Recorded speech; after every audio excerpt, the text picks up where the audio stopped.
Singapore, the television connections have been checked, the flags and jerseys mounted on the walls, and the storerooms are well stocked. All local businesses and retailers are waiting for World Cup fever to grip the nation. With the 2018 FIFA World Cup set to kick off in Russia on Thursday, June 14, businesses and retailers here are pulling out all stops to capitalize on the quadrennial football extravaganza. From extending their operating hours, installing more television screens at their premises, stocking up on products, to building their marketing and promotions plans around the month-long event, businesses are hoping to get that extra boost to their bottom lines through the tournament. Popular bar and dining chain Harry's, which will show all 64 matches at most of its 21 outlets, are targeting a 20% rise in revenue. Ditto Muddy Murphy Holdings, whose 4 sports bars, Muddy Murphy's Irish Pub, the Penny Black London Pub, and Prince of Wales Backpacker Pubs in Boat Quay and Little India, are projecting a 30% hike in business. Their optimism stems from a simple reason: match timings. Match timings to previous 3 editions of the World Cup, Germany 2006, South Africa 2010 and Brazil 2014, have seen most matches being played in rather ungodly hours in Singapore. Ordinary fans were reluctant to venture out to bars beyond midnight on weekdays just to catch some World Cup action. In those years, many chose to enjoy the World Cup experience at home. A Harry's bar in Singapore. Photo: Harry's/Facebook. This year, it's different. Russia is closer to Asia than other European countries, and the time difference, a mere 5 hours behind, is much more palatable for the ordinary fan. The late games, just 17 out of 64, start at 2 a.m. Singapore time. The rest will be played between 6 p.m. and midnight. Having World Cup football on prime-time television is a big factor why local pubs and eateries are sparing no efforts in bringing the best World Cup experience to their patrons. The timings of the games this year are just nice. We can incorporate the games into our entertainment program that runs from 6 p.m. to 4 a.m. on weekends, said One Altitude General Manager Ian Sim, whose Alfresco bar at One Raffles Place will be screening the World Cup for the first time. A Harry's spokesperson agreed, saying, "The World Cup is an exciting time for us as it only takes place once every 4 years. Most matches, this year, start in the evening, after office work hours. With this year's favorable timings, we are looking forward to a bigger turnout." The chain said the projected 20% increase in revenue will more than make up for the costs of television broadcast packages, liquor licenses, additional food and drink supplies, and additional manpower needed for their extended operating hours. The bars under the Muddy Murphy stable have installed 6 to 8 big television screens at their premises, bracing itself for a 30% increase in footfalls. The World Cup really brings people from all walks of life together in excitement, said Mr. Bjorn Seegers, director of Muddy Murphy Holdings, whose Claymore Road outlet has screened for World Cup tournaments since 2002. It's controlled rowdiness. There is a lot of spectator cheering, shouting. Of course, it is a pub so we expect that. That's what people come for. Newer establishments, like Cafe Football Singapore which opened early last year at Woodley Park, are also muscling in for a piece of the pie. Owned by former Manchester United stars Gary Neville and Ryan Giggs, the football-themed restaurant has fully decorated its interior with World Cup jerseys and flags, on top of its United-dominated memorabilia, hoping to offer fans a different visual experience. In order to entice customers, establishments are dangling various promotions and special events.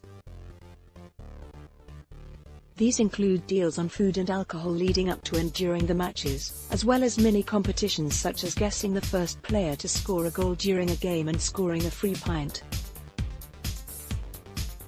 Football-themed menus and special cocktails are also being concocted in numerous restaurants and bars.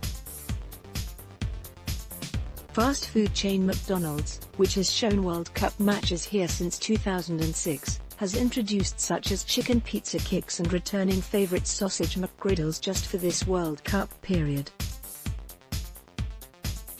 McDonald's Happy Sharing Box and Sausage McGriddles are new additions for the upcoming FIFA World Cup 2018. Photo: McDonald's. Retail boost. Food and beverage industry is not the only one that stands to benefit from the World Cup.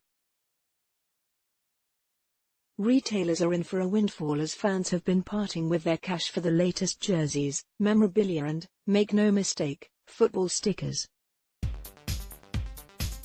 Sports retailers said that the tournament usually brings in an extra 30 to 200% in sales. So far, the kits of traditional powerhouses like Germany and Brazil have been in high demand.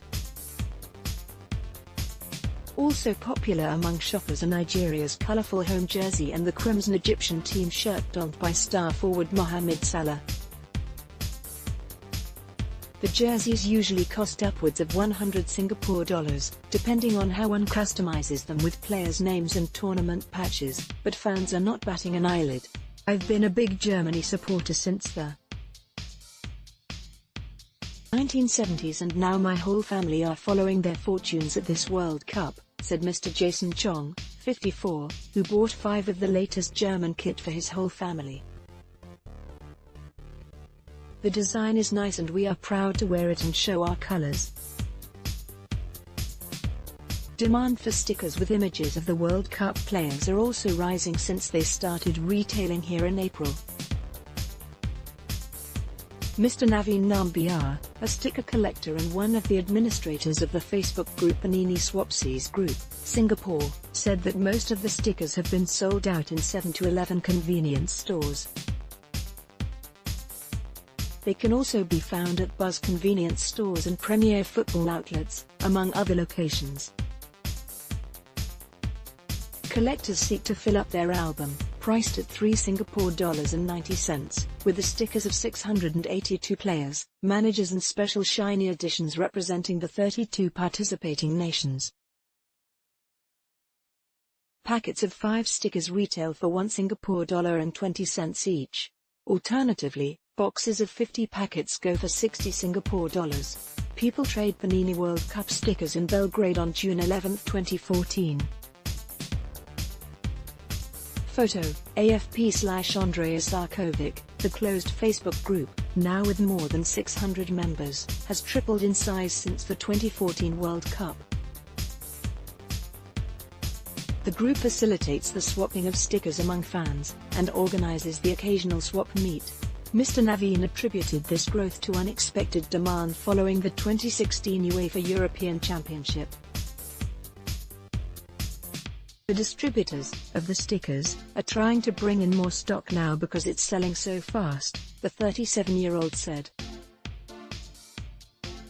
Broadcasts abound while consumers have shown willingness to spend during past editions of major football tournaments. A constant bugbear is the ever-increasing TV subscription fees for these games.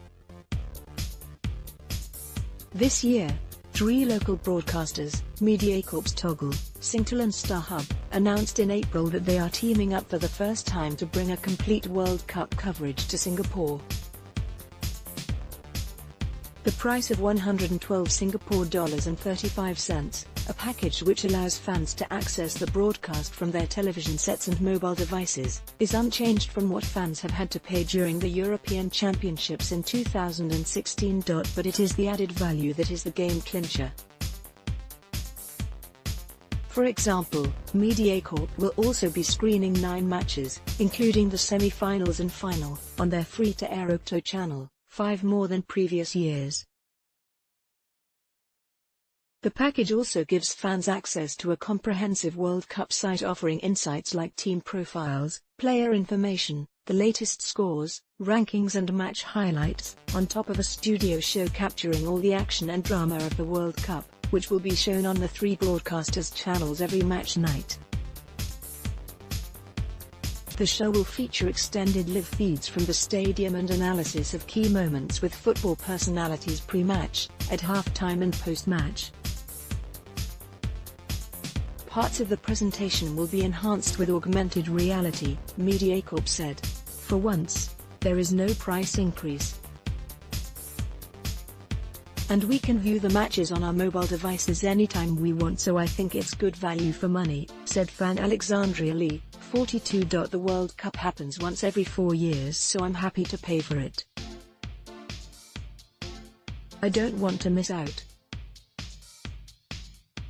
While MediaCorp declined to reveal the number of subscriptions it has secured so far, its head of digital products and technology Anil Nyalani said the take-up rate has been good. We continue to see strong interest as the clock ticks closer to the opening match, added Mr. Anil. Mr. Goh Xiaoing, Singtel's managing director of Home and Consumer Singapore, said that they are seeing strong take-up of our FIFA World Cup packs. We urge fans to sign up at their earliest convenience to avoid the last-minute rush before kickoff on June 14, he added. On the corporate end, prices of World Cup business television packages have also remained unchanged since 2014. The standard screen package costs 3,090 Singapore dollars and 16 cents with goods and services tax, GST, and 2,020 Singapore dollars and 16 cents with GST for each additional screen.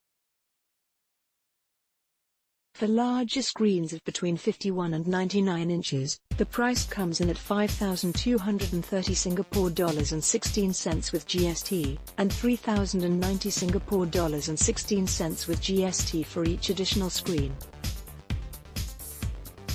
Despite the subscription prices holding steady, some coffee shops said that they are not planning to screen the matches, mostly because of noise complaints from residents living close by.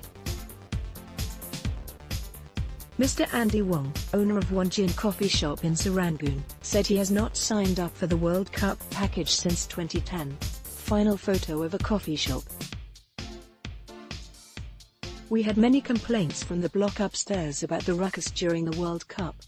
Now, you also can't buy a beer after 10:30 p.m. It doesn't benefit us, he said in Mandarin. Chairman of the Fuzhou Coffee Restaurant and Bar Merchants Association Hong Po-hin said that most of the 400 coffee shops under the association have also been deterred by complaints from residents. Only a few 24-hour ones have subscribed to the World Cup package. If you're not running 24 hours, what is the point? He added. Over at Tang Tea House, its vice chairman Sylvia Ler said that they used to screen World Cup matches every year at the Simpang Bedok outlet, up till this year. The Land Transport Authority has banned them from placing additional chairs on the road outside the eatery for fans to sit and watch the games from. Ms. Lowe added that they are still contemplating whether to screen matches at the newly opened Changi Village outlet, where they show games from European football leagues. Tang Tea House has 2 other eateries at Jalan Kayu and Jurong West. However, she said it may not be financially worth it, given that the Changi Village outlet closes at 2 a.m. on weekends and midnight on weekdays. We can't show all the matches, but we still pay the same price for the package, she said. We would open later last time till the match is finished, and it took a toll on our workers. One for the community. For some, the value of the World Cup is more than just boosting the bottom line. Football, after all, is widely regarded as a social glue that brings people together. And entities like People's Association, PA, recognize that. On Monday, June 4, the PA announced that fans can follow the action at 55 community clubs, CCs, and our Tampines Hub, OTH. Fans can also catch live screenings at the Sports Hub's OCBC Square, all 6 Safra clubs, and Changi Airport's Terminal 3. APA spokesperson said that, given the favourable match timings, the organisation expects a total turnout of at least 600,000 fans compared to about 570,000 in 2014. They had started screening matches at 30 CCs back then, the spokesperson said, but the number almost doubled to 58 when more CCs came on board following overwhelming response. A man watches a television projection of a live telecast displaying the opening ceremony of the 2014 FIFA World Cup in Brazil, on June 13, 2014 at Hong Lim Park Community Club in Singapore. File photo, AFP/Roslan Rahman. Watching World Cup at the CCs with your neighbors is as close an experience as we pioneer generation can get in the 1970s, when residents come together to watch television downstairs, said a 67-year-old retiree living in Tampines who only wanted to be known as Madam Dan. It's a throwback to simpler times, when people communicate more, socialize more, regardless of race, language or religion. I'm really looking forward to this. Even though I know nothing about football.